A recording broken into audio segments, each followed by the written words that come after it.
On jure solennellement que nos intentions sont magiques. Bienvenue sur le podcast des Bizarre Sisters. Nous sommes Alice et Lucie, deux sœurs serres d'aigle. De multiples lectures, visionnages et discussions potteriennes transforment notre vie depuis plus de 20 ans. Nous vous embarquons aujourd'hui dans nos discussions et analyses de la saga, en espérant qu'elle vous aide à vivre des expériences de vie magiques. Alors sortez vos oreilles à rallonge, et c'est parti pour ce nouvel épisode. Sonorus.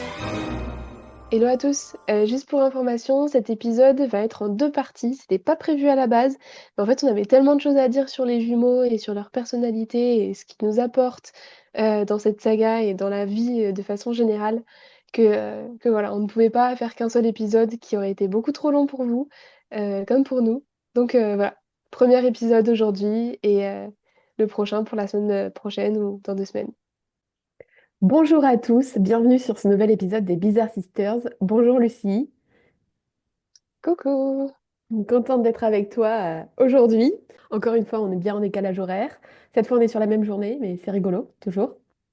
Alors, aujourd'hui, on va vous présenter deux personnages que vous connaissez tous, deux personnages spectaculaires qu'on ne peut distinguer l'un de l'autre, quoique. Deux personnages spectaculaires dont on se souvient pour leur évasion spectaculaire de Poudlard, dont on se souvient pour la création de la boutique pour des farces pour sorciers facétieux, qui sont à la fois des clowns, qui sont à la fois des businessmen, qui sont à la fois des petits filous, des exemples de créativité, de résilience, d'humour et d'entrepreneuriat. J'ai nommé Fred et Georges. Trop bien! J'aime beaucoup cette citation de Ginny Weasley dans le livre qui dit que à partir du moment où tu as rencontré Fred et George, tu sais que tout est possible du moment qu'on a assez de cran. Parce que je trouve qu'elle définit tellement leur personnalité, qui ils sont, et juste cette audace et ce côté un peu indécent qu'ils peuvent avoir dans leur manière de fonctionner et dans leur manière de venir un peu bousculer les codes. Comment est-ce que tu les définirais, toi, Lucie? Alors moi, je les définirais comme, patients, intelligents, farceurs et curieux. Hmm. Et toi? Bah, pour moi, les traits principaux de leur personnalité, c'est l'humour. Ça, on n'a pas de doute, a priori. Mmh, Comme je le disais, je trouve qu'il y a beaucoup d'audace dans ce qu'ils proposent, dans leur comportement, dans leur manière de fonctionner, un peu dans tous les domaines d'ailleurs. On va en parler plus en détail. Et pour moi, c'est des personnages qui font preuve d'énormément de créativité. Et moi, j'adore la créativité, donc ça me plaît énormément de parler d'eux aujourd'hui. Euh, ouais. Voilà, ce que j'aime beaucoup aussi, c'est de voir ce duo en fait qui fonctionne à merveille. J'adore les moments où ils sont dans leur complémentarité totale. Quand il y en a un qui commence une phrase, l'autre qui termine la phrase. Enfin, voilà, je les trouve juste. Tu sais, ils sont. euh, pour moi, ils sont à la fois. Ils amènent à la fois de la légèreté et de la profondeur en fait à chaque moment. Je trouve qu'il y a vraiment Mmh. un bel équilibre qui se crée grâce à ces personnages et j'adore. Ouais, ils sont incroyables, tout simplement. 2 frères, iconiques, enfin 2 personnes tout court iconiques, de la saga, que je pense, globalement tout le monde adore. Enfin, en tout cas, tous les lecteurs. Si on revient un petit peu, sur les frères Weasley, enfin les jumeaux Weasley, qu'est-ce que tu peux nous dire, sur eux? Alors, il y a un fun fact que j'aime bien, que je trouve très intéressant. C'est c'est qu'ils sont nés le 1er avril. Je ne sais pas si tu le savais, ça. Ouais, ouais, je le savais, c'est rigolo. Ça a été fait J'aime exprès bien, par J.K. Rowling. c'est ça, j'aime bien ce genre de petits détails audacieux de la part de l'auteur. Et est-ce que tu sais de qui est-ce qu'ils sont nommés? Enfin, comment dire? En l'honneur de qui est-ce qu'ils sont nommés? Ah ça, je sais pas par contre. Alors, Molly Weasley avait deux frères qui sont morts pendant la première guerre des sorciers. Tu connais leur nom? Fred et George? Non. Fabian et Gideon Préwet. Donc, c'était D'accord, deux jumeaux avec pour initiales F et G. d'accord. Voilà. Et donc, du coup, ils ont Ils été sont nommés en l'honneur bah, du coup, des frères de Molly. ils sont morts comment, tu m'as dit? Pendant la première guerre des sorciers, je crois, si je dis pas de bêtises. Pendant le D'accord, premier règne de Voldemort. OK. Est-ce que tu sais, Alice, qu'il y en a un des deux qui est plus âgé que l'autre et lequel est arrivé avant et de combien de temps? On parle des personnages Fred et George ou on parle des acteurs? C'est vrai que je parlais des acteurs, mais non, pardon, restons à Fred et Georges. Ok, je refais. Est-ce que tu sais, Alice, lequel des deux est né le premier? J'aurais tendance à dire George, mais en fait, j'en sais rien. Non, c'est Fred qui est né le premier, apparemment. Ok. Ouais. On sait aussi qu'ils sont du coup tous les deux identiques, concrètement. Qu'ils ont tous les deux une estime de Harry énorme, même s'ils s'en moquent parfois, mais c'est toujours très bienveillant. On sait qu'ils sont tous les deux populaires, qu'ils aiment attirer et attiser aussi l'attention sur eux. Par contre, ils connaissent bien les limites à franchir pour ne pas être envoyés. Mm. Au niveau de leur magie, ils sont tous les deux très bons, même si ils n'ont pas des résultats excellents en cours. Est-ce que tu connais leur patronus? Hmm, non, je crois pas. Alors, leur patronus, c'est une pie. Et en fait, J.K. Rowling, elle s'est inspirée d'une comptine pour enfants parlant de pie en anglais. Donc la comptine de... commence comme ça, la comptine en anglais. One for sorrow, two for joy. Donc Mhm. du coup, ça veut dire une pour le chagrin, deux pour la joie. Et donc du coup, on va spoiler un peu la fin. Mais en fait, le but, c'est de rappeler Ah, l'état dis pas, de dis pas, George dis à... pas. Pardon. Non, Il vas-y. faut pas? Je rigole, je rigole. Bon, spoiler alerte, hein. Mais ouais, le but, c'est de rappeler l'état de George à la mort de son frère. Et aussi, ça correspond bien, la pie, avec leur caractère voleur et bavard. Hmm. Après, on sait que bah, ils sont forcément, c'est des Weasley, ils sont roux, ils ont des taches de rousseur. Par contre, ce qui est différent des films, c'est que dans les livres, c'est dit qu'ils sont plus grands que Harry et plus petits que Ron. Ouais. Alors que dans les films, c'est deux personnes qui sont très grandes, très élancées, très minces. Hmm. Est-ce que tu saurais nous dire, Alice, aussi à qui George est marié à la fin? Oui. À la fin, George, il se marie avec Angelina de l'équipe de Quidditch de Gryffondor, qui Ouais. était... Ouais, voilà. Et tu sais comment s'appellent leurs enfants? Fred et il y a une fille. Ouais. Et j'ai un trou sur le nom de la fille, tiens. Dis-moi. Donc effectivement, son fils s'appelle Fred en hommage à son frère, et la fille s'appelle Roxane. Ah oui, Roxane, c'est vrai. Roxane. Et Pardon. est-ce que enfin, je pense que tu le sais, mais je sais pas si c'est une théorie ou si c'est vraiment canon, le fait que j'ai déjà entendu dire que après la mort de son frère, George n'est plus capable de produire de Patronus. Ouais, moi, c'est dans le canon de ma tête. Mais je sais Ouais, pas moi si aussi. c'est, je sais pas effectivement si c'est officiel ou pas. Et enfin, dernière petite info sur eux. Ils sont nés, du coup, on l'a dit tout à l'heure, le 1er avril, mais du coup en 78, et ils ont donc 2 ans de plus que Harry, Ron et compagnie. Alors, même si j'imagine qu'on fera un jour un épisode sur les Weasley de façon générale, est-ce que, Alice, tu pourrais me recontextualiser rapidement leur famille? Eh bien, ils ont trois grands frères, Weasley. Mhm. Jusque-là, tout va bien. Ils ont trois grands frères et donc ils arrivent en quatrième position tous les deux dans la fratrie. Et ensuite, ils ont un petit frère et une petite sœur. Donc, pour replacer les prénoms, ils ont trois grands frères, donc Bill, Charlie, Percy. Ensuite, on a Fred et George. Et ensuite, on a Ron et Ginny après eux. Ouais, avec pour parents. Avec pour parents bah, Molly et Weasley. Molly et Arthur, hein. Oui, oui, effectivement. Ouais. Est-ce que tu saurais me parler un petit peu justement des bêtises qu'ils ont fait avant leurs années à Poudlard en famille? Eh bien, notamment, Alors, il y en a deux qui me viennent en tête, qui sont un peu horribles. Il y en a une où Ron raconte que son ours en peluche a été transformé en araignée lorsqu'il avait 3 ans et que c'est de là que vient sa terreur des araignées, sa phobie des araignées.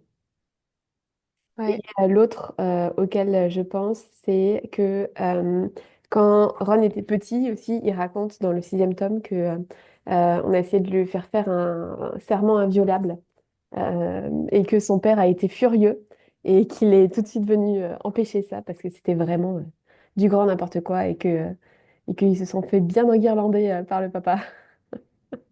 ouais, ouais, tout à fait. Et par contre, on sait que du coup, Arthur les surprend et les punit. Et par contre, ça m'a étonnée et je trouve ça rigolo, parce que c'est très minime. Il y a marqué que selon le jeu secret à Poudlard, ils reçoivent seulement une fessée en guise de punition. C'est marrant comme anecdote. Ouais. Ouais, ça, c'est les deux grosses bêtises qu'ils ont fait quand ils étaient petits. Après, on sait aussi que, toujours sur Ron, quand il était petit, ils lui ont donné un sucacide, donc une confiserie Honeydew, Il a fait un trou dans qui crée la... un trou dans la langue, ouais. Et Molly leur a donné des coups de balai pour les punir.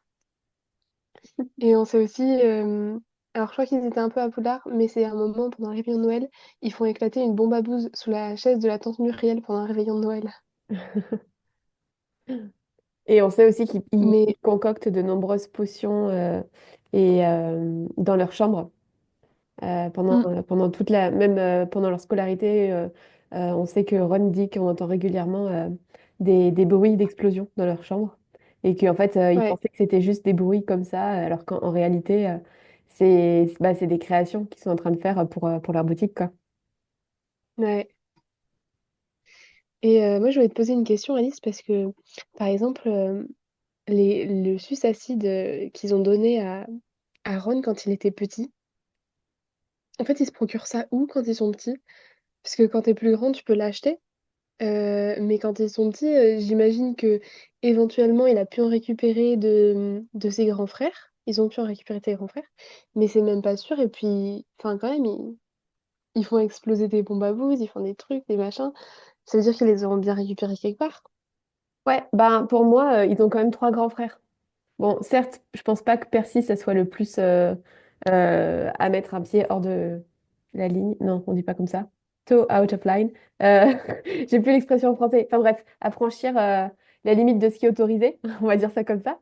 Ouais, Mais par contre, je pense que Bill ou Charlie facilement avaient de quoi semer le bazar dans la maison, je pense. hmm, Mhm. Du coup, Lucie, j'ai envie de te proposer un petit quiz, un petit jeu. mhm. Le jeu, c'est Fred ou Georges. Donc, J'adore. je vais te poser des questions et tu vas me dire qui c'est entre Fred ou Georges, ou les deux, qui répond à la proposition. Ça te va? Ok, parfait, j'adore. Alors, c'est parti. On commence entre guillemets facile. Qui meurt à la fin de Harry Potter et les reliques de la mort? C'est Fred. Hmm. Qui perd une oreille? C'est Georges. Qui... Il faut que vous soyez réactifs hein, aussi de l'autre côté. Ouais, parce que Lucie, elle est réactive, là, elle est en forme. Je suis au taquet. Qui va au bal avec Angelina dans La Coupe de Feu? Fred. Ouais, Fred. Qui essaie de faire un serment inviolable à Ron? Fred. Oui. J'ai fait exprès de pas le dire tout à l'heure quand tu me posais la question. Et je te demande de ne pas regarder tes notes, hein, Lucie, mais je pense Non, que je c'est la regarde de pas mes toi. notes, promis. Qui transforme son ours en peluche en araignée? Nico. Je crois que c'est Fred aussi. Ouais, c'est Fred. Euh, qui déclenche une bagarre avec Malfoy à la fin d'un match de Quidditch en 5e année et se fait interdire de Quidditch à vie par ombrage? Alors ça, c'est les deux avec Harry. Ouais, mais donc les deux se font interdire de Quidditch, sauf qu'en fait, il y en a qu'un seul qui se retrouve dans la bagarre. Oui, C'est qui? C'est George qui se retrouve dans la bagarre parce que Fred est interpellé par. Enfin, il est arrêté par les trois joueuses de Gryffondor. Ça se sent que t'as préparé l'épisode, hein? J'ai relu le 5 aussi il y a pas longtemps pour ma C'est vrai, défense. c'est vrai. Qui fait croire à Ron que la répartition est une série de tests douloureux avant son entrée à Poudlard? Je crois que c'est George. Non, c'est Fred. Ah, Qui, première erreur. ouais. Qui tente de faire rentrer Montag dans l'armoire à disparaître en cinquième année? Ah,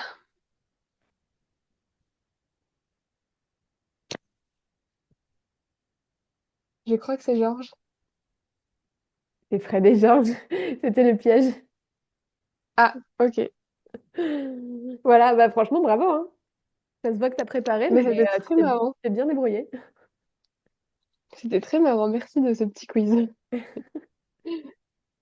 Mais ouais, justement, on va revenir un petit peu sur leur parcours année par année et parler un petit peu de tout ce qu'ils ont fait et ce pourquoi on s'en rappelle dans les livres, dans les films. Vous allez peut-être découvrir des choses si vous avez jamais lu les livres. Bah déjà, on peut commencer par le fait que bah, leur première année, donc en 89-90, euh, bien évidemment, ils arrivent dans quelle maison? Bah, Gryffondor. Voilà. Ils découvrent un passage secret. Et ça, en fait, ça va être caractéristique d'eux. C'est ils vont, comme on le sait, ils sont très farceurs et curieux et ils aiment bien un petit peu tout ce qui va faire, entre guillemets, des bêtises, mais des petites bêtises et sortir un petit peu des chemins, tout ça. Euh, Bah, effectivement, ils vont découvrir au fur et à mesure des années différents passages secrets. Ils vont se rendre aussi plusieurs fois, à peu près, enfin en tout cas leur première et leur deuxième année, ils vont dans la forêt interdite, au moins une fois, on sait. Est-ce que tu peux nous raconter, Alice, comment est-ce qu'ils ont réussi en première année à dérober la carte du maraudeur? Eh bien, ils étaient dans le bureau de Rogue suite à un méfait, méfait pas encore, enfin accompli, oui, si, justement. Et ils allaient recevoir une punition quand ils se sont rendus compte qu'il y avait un bout de parchemin qui dépassait, qui les intriguait. Et donc, ils ont fait une diversion pour faire en sorte que Rusard soit occupé. Et ils ont volé le bout de parchemin. Et c'était la carte des maraudeurs. Ah oui, juste au début, tu as dit ils étaient dans le bureau de Rogue, mais c'est bien le bureau de Rusard. Ah oui, pardon, Rusard, excusez-moi. Ouais. En fait, c'est ça. Et la prémisse, c'est effectivement que d'abord, ils font exploser une bombe à bouse. Donc c'est effectivement, on l'a pas précisé tout à l'heure, mais c'est une farce à la trappe qui répand une odeur très désagréable. Donc ils font exploser une bombe à bouse. Fred, ah non, ils font exploser une bombe à bouse dans les couloirs, pardon. Rusard les surprend, il les traîne dans son bureau et les menace. Et c'est là où il remarque un tiroir de son armoire où il y a marqué objet dangereux confisqué. Et donc pour détourner l'attention du concierge, Georges fait exploser une autre bombe à bouse pendant que Fred confisque la carte du maraudeur. Et est-ce que tu sais comment est-ce qu'ils ont découvert ça c'était plus tard, je crois que ça devait être un moment où ils étaient dans leur chambre au terrier, de ce que j'ai lu. Est-ce que tu sais comment est-ce qu'ils ont réussi à découvrir comment ouvrir la carte du maraudeur? Non, bonne question. En gros, c'est dit sur le wiki qu'un jour ils discutent et ils blaguent entre eux et ils finissent par prononcer une phrase un peu similaire à «Je jure solennellement que mes intentions sont mauvaises» et la carte en fait elle s'est mise à frétiller. Mhm. Et donc, du coup, ils ont été intrigués par ce frétillement et ils ont essayé des nouvelles phrases jusqu'à découvrir la bonne formule exacte pour ouvrir la carte. D'accord. Et ben, c'est marrant parce que je me suis toujours posé la question. Tu l'as trouvé où, ça, cette info? Sur le wiki Harry Potter. Ok. Parce que du coup, moi, je me suis toujours posé la question, effectivement, comment tu fais pour découvrir le truc quand t'as aucune idée de ce que c'est, quoi. Ouais, ouais. Mm. Ensuite, en deuxième année, ils intègrent l'équipe de Gryffondor de Quidditch. Est-ce que tu saurais nous dire quelle place ils ont? Ben, c'est des bâtards. C'est les deux joueurs qui ont les battes et qui s'occupent des cognards pour désarçonner les adversaires et protéger les joueurs des attaques des cognards via les batteurs de l'équipe inverse. Ensuite, en deuxième année, on sait aussi que George apprend à Ron une fausse formule qui permet, selon lui, de rendre son rat jaune.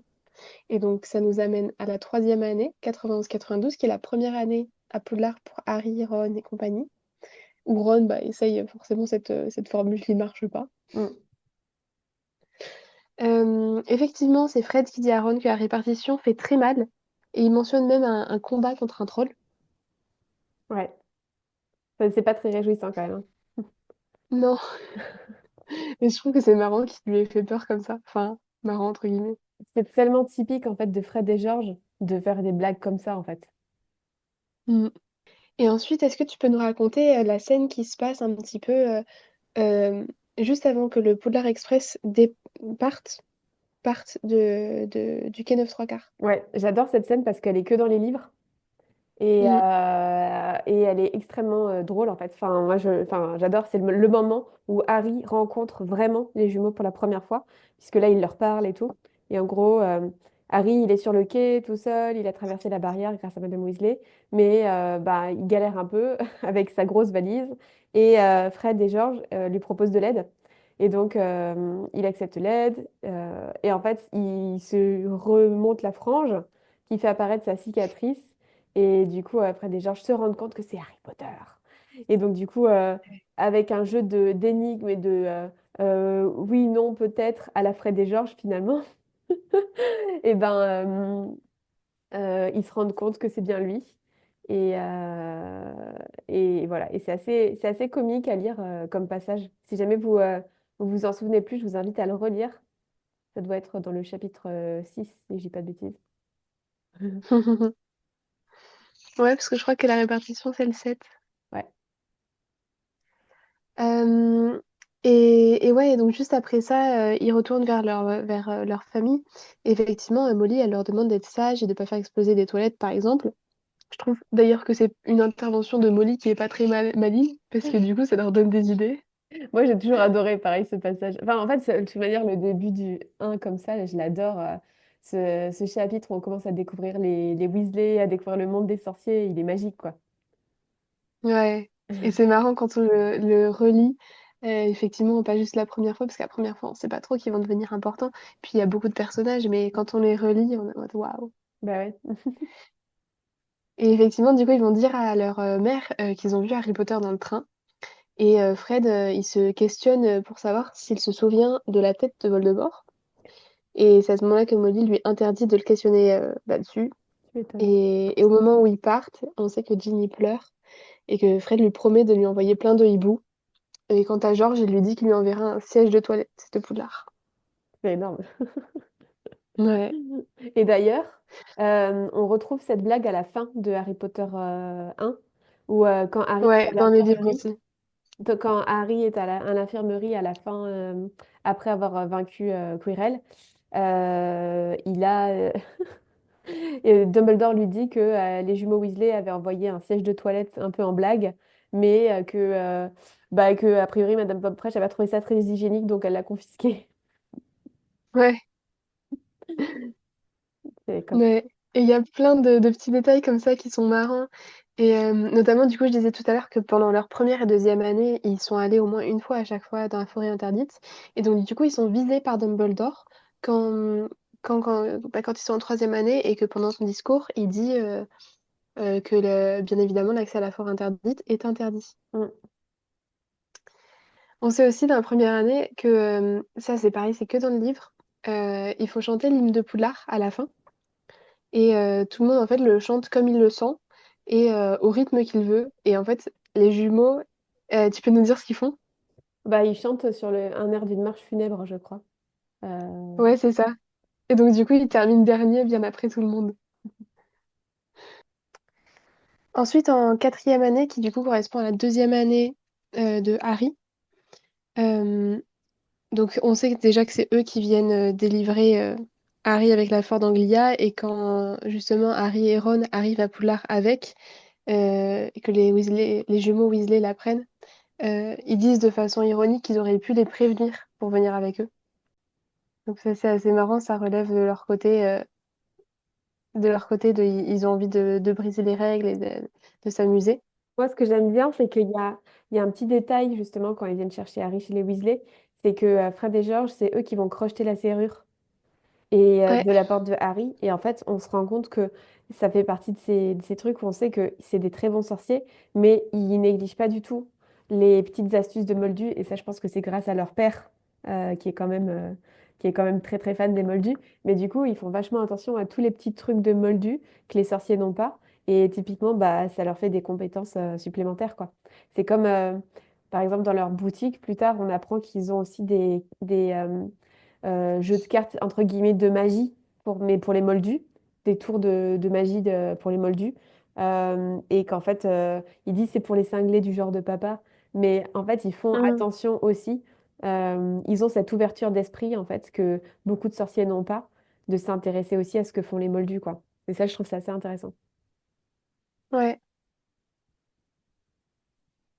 Ensuite, juste avant leur 5e année, quand ils sont en voyage en Égypte, on apprend qu'ils essayent d'enfermer Percy dans une pyramide, mais que Molly les surprend. Ça, c'est assez marrant aussi. Et puis de toute façon, ils s'amusent toujours à embêter leur frère de façon générale, mais Percy aussi, parce que Percy est très péteux et tout ça. Et donc quand il est préfet, déjà, il lui court après en première année. Et là, quand ils sont du coup en 5e année, Percy est préfet en chef. Et donc, du coup, il s'amuse avec son badge.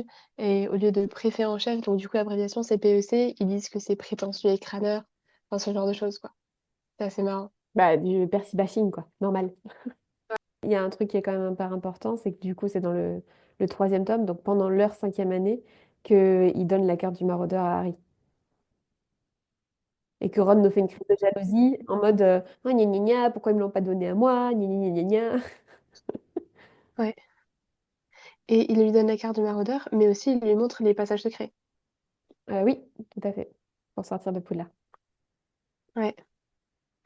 En 6e année, du coup, qui correspond à la coupe de feu, est-ce que tu pourrais nous raconter un passage que j'aime beaucoup chez les Dursley? Ah, euh, alors ça, pareil, c'est quelque chose qui est dans le livre, pas dans le film. C'est le passage où les jumeaux décident d'accompagner Ron et Monsieur Weasley chez les Dursley pour aller chercher Harry. Et ils font exprès de prendre leur praline longue langue, donc des bonbons qui sont en cours de développement pour leur boutique, et pour les tester en fait sur Dudley. Donc évidemment, ils font semblant de déverser des pralines longue langue par terre, par mégarde parce qu'une poche s'est cassée ou je ne sais quoi. Et, euh, Mm. et à partir, et sauf qu'évidemment, bah, Dudley, il voit des bonbons, il mange des bonbons. C'est un peu Dudley, Crabbe et Goyle, même combat, quoi. Quand on Ouais, pense à Crabbe et Goyle clairement. qui mange les gâteaux comme ça. Et voilà. Ouais, Et donc, du coup, il mange sa praline longue langue et sa langue grandit, grandit, grandit, grandit, grandit, jusqu'à atteindre 1 mètre de longueur avant que Monsieur Weasley soit autorisé par les Weasley à intervenir pour la faire rétrécir.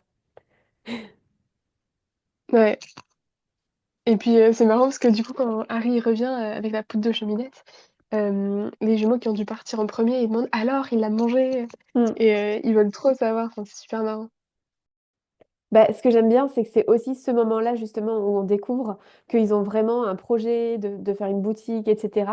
Parce que ils disent d'ailleurs hein, que ils ont toujours dit qu'ils voulaient monter une boutique de farce et attrape, mais les parents, ils pensaient que c'était comme ça, quoi, en mode des paroles en l'air et tout. Et là, ils se rendent compte qu'en fait, les bruits d'explosion, justement, c'était pas juste pour faire du bruit, mais c'était vraiment des expérimentations, que en fait, ils ont commencé à préparer des produits, ils ont une idée de branding, etc. Bon, moi j'adore parce que c'est vraiment des entrepreneurs en fait qui sont déjà dans la création de leur entreprise en fait, dans la création de leur activité, de commerce et ils expérimentent en fait. C'est des expérimentateurs.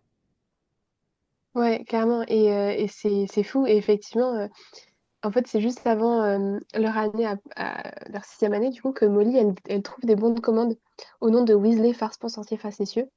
Et en fait, en voyant ça, bah, elle brûle les bons, elle est en colère parce que ils finissent même par se disputer tous les trois. par rapport à leur orientation professionnelle, parce que eux, ils veulent ouvrir leur boutique et Molly, elle veut qu'ils travaillent au ministère. Mm. Et ça rappelle vraiment les, les débats qu'il y a avec les parents, généralement concernant l'orientation, parce que les enfants, ils veulent faire ça, mais que soi-disant, ouais, c'est pas bien, c'est pas possible, c'est pas une vraie carrière, etc. Et ça, pour le coup, J.K. Rowling, elle a su adapter ça aussi au monde de la magie. Mm. Totalement.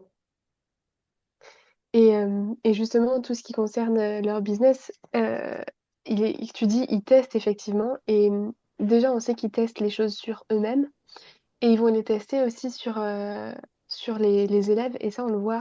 Bah, déjà, ils testent par exemple les pralines longue langue effectivement sur Dudley à ce moment-là.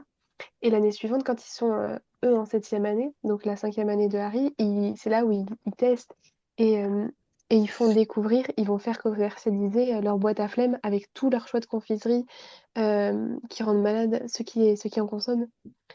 Et effectivement, ils vont payer des élèves pour leur faire tester et voir comment est-ce qu'ils réagissent, etc. En leur donnant bien évidemment après la partie qui fait que ça annule les effets. Ouais, c'est quand Euh, même mais discutable, hein, ces méthodes pour le coup. Il y a beaucoup de choses que j'aime bien chez Fred et Georges, mais ce truc de dire on va faire tester des produits expérimentaux à des élèves, c'est quand même vraiment douteux. Et c'est ça, pareil, j'aime bien parce qu'il y a cette question de la morale qui revient, où on sent que c'est border, quoi. C'est border, et donc du coup, est-ce que vraiment ils ont le droit? Ben non, clairement. Est-ce que, du coup, Hermione, comment est-ce qu'elle se positionne? Bah, elle dit que c'est... Bah, elle dit non. Ron, il n'ose pas trop se positionner parce que c'est ses frères et sœurs. Je dis Hermione et Ron parce que dans le 5, du coup, pour ceux qui n'ont pas lu les livres, Hermione et Ron sont préfets. Euh, donc forcément, ça les met dans une posture de comment est-ce qu'on se positionne par rapport à l'autorité dans un cas qui est vraiment border comme ça. Et bref, en fait, pour ceux qui nous écoutent, qui n'ont pas lu les livres, lisez les livres. Je ne sais pas si on va vous convaincre, mais c'est quand même vraiment... il y a tellement plus de détails et tellement plus d'inventivité, en fait. Donc voilà. Ah ouais, carrément, il y a énormément de choses qui ne sont pas dans les films et qui sont juste super drôles et enfin, vraiment, lisez les livres, c'est incroyable. Et effectivement, c'est du coup pendant leur cinquième année, pendant la Coupe de Feu, qu'il va se passer plein de choses par rapport à leur boutique. Et donc, pareil, il y a un personnage qui a pas dans, dans les films, c'est Ludo Verpé. C'est celui qui prépare, qui organise notamment la coupe du monde de Quidditch et la coupe de feu, le tournoi des trois sorciers, pardon. Et donc, du coup, ils vont parier, Fred et Georges, de l'argent avec eux sur la coupe du monde de Quidditch. Et au final, ils gagnent le pari. Sauf que cette personne-là, Ludo Verpé, c'est un escroc. C'est un escroc. Et donc, du coup, ils vont pas récupérer leur argent. Et en fait, ils vont faire plein de magouilles pendant toute l'année. C'est pas un escroc, en fait. C'est juste que concrètement, il s'est fait ruiner. Il s'est fait ruiner parce que justement, il a fait des paris où il a perdu beaucoup, beaucoup, beaucoup. Et donc, du coup, il a plus d'argent pour rembourser. Donc, c'est pas enfin, c'est pas de la mauvaise volonté de base, tu vois, de dire non, je veux les escroquer et tout. Mais c'est que en fait, il se retrouve dans une situation où il n'a pas moyen de les rembourser. Et du coup, eh ben, il rembourse pas ses dettes. Et il rembourse pas ses dettes non plus auprès des gobelins, qui vont être un peu plus virulents que Fred et George et qui vont le traquer pendant toute l'année. Donc, qu'est-ce qu'il fait? Eh ben, il reparie par-dessus sur la victoire de Harry pour essayer de gagner de l'argent et pour faire en sorte de rembourser ses dettes. Et donc, il essaie d'aider Harry Ouais, pendant tout le quatrième livre. ouais. Mais au final, c'est un peu comme s'il les escroquait parce qu'il aurait pu dire, bah, actuellement, je peux pas vous rendre l'argent maintenant, mais je le ferai, etc. Non, il leur donne juste du faux or, de l'or de Farfadet, qui va disparaître. Et donc bon. Mm. Et effectivement, du coup, c'est à la fin de leur cinquième année, donc de sa sixième année, pardon, que quand Harry gagne le tournoi des trois sorciers, Harry va leur offrir la somme gagnée, donc les 1000 gaillons, euh, pour qu'ils ouvrent leur boutique. Et les Weasley, ils veulent pas accepter parce que bah, c'est quand même 1000 gaillons, quoi, c'est énorme. Mm. Mais Harry, il insiste, et je crois même qu'il les menace presque pour qu'ils acceptent. Et donc, du coup, Harry leur demande de continuer leur boutique avec, et aussi Le petit détail, il demande quoi d'autre à Fred et George? Si de racheter une robe de soirée à Ron. Ouais, Ouais. c'était marrant aussi. Et enfin, du coup, pendant leur 7e année et dernière année, au final, ils vont pas rester jusqu'à la fin de l'année, ce qui est différent, encore une fois, que dans les livres. Est-ce que tu peux nous expliquer comment est-ce qu'ils partent de Poudlard? Oui. Du coup, eh bien, ils font un grand un grand remue-ménage, ce qui s'appelle le grand chambardement dans le livre. Et ils vont faire en sorte de laisser une pagaille monstre pour Ombrage. Donc, ils transforment un couloir en marécage. Et il y a cette scène magique où ils vont récupérer enfin, ils vont se faire attraper par Ombrage, la main dans le sac un peu. Et Ombrage qui espère pouvoir les punir et pouvoir enfin faire des châtiments corporels, etc., grâce à Rusard, grâce à des autorisations du ministère, un nouveau formulaire, je ne sais quoi. Et Fred et George font Axio balai et ils s'en vont comme ça, vite papoup, vite c'est bien fait et ciao, on se casse quoi. Ouais, ils sont forts, hein. Ouais. Et ce qui est marrant aussi, c'est qu'à la fin, donc du coup, pour ceux qui connaissent pas les livres, il y a Peeves qui est un esprit frappeur qui est très important dans les livres et qui martyrise un peu tout le monde, que ce soit élèves, professeurs, etc. Et du coup, la dernière requête un peu de Fred et George, c'est que Peeves rende la vie infernale à Ombrage. Et donc du coup, il se met au garde à vous et il fait ça et on se rappelle d'eux-mêmes après du coup leur départ parce qu'effectivement le marécage il reste pendant des semaines jusqu'à ce qu'Ombrage soit renvoyé. Euh, et puis pareil, du coup Peeves il continue de mettre le bazar pour eux quoi. Mm.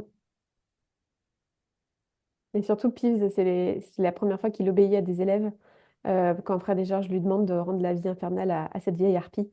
Euh, Peeves est en mode Mhm. OK, c'est parti, j'y vais. Ouais. Et un petit peu du coup pour terminer, donc après Poudlard, après leur départ, ils mettent en place leur boutique qui roule comme sur comme sur des roulettes.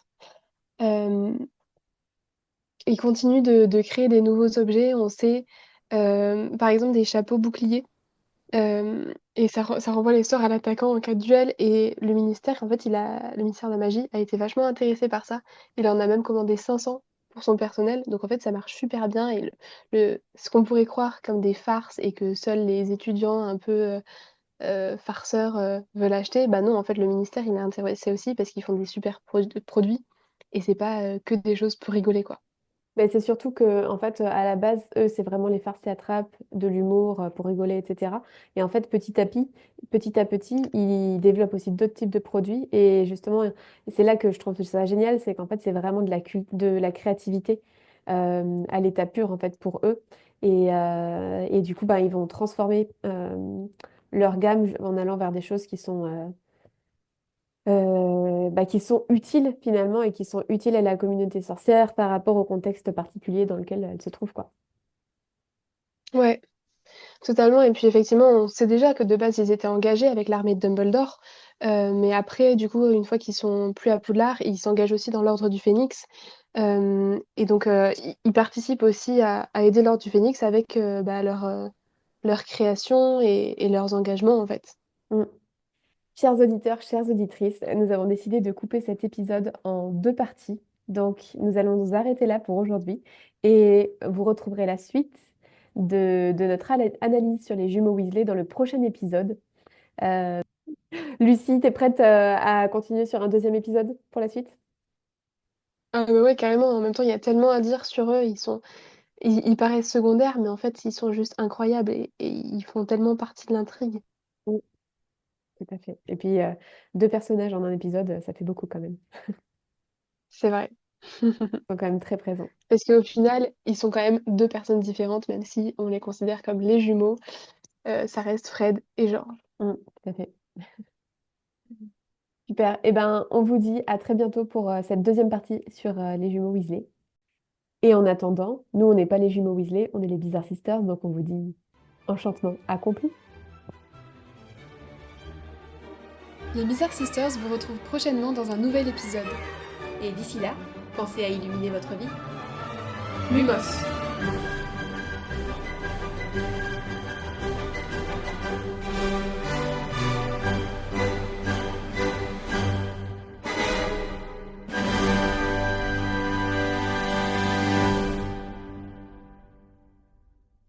consentement accompli.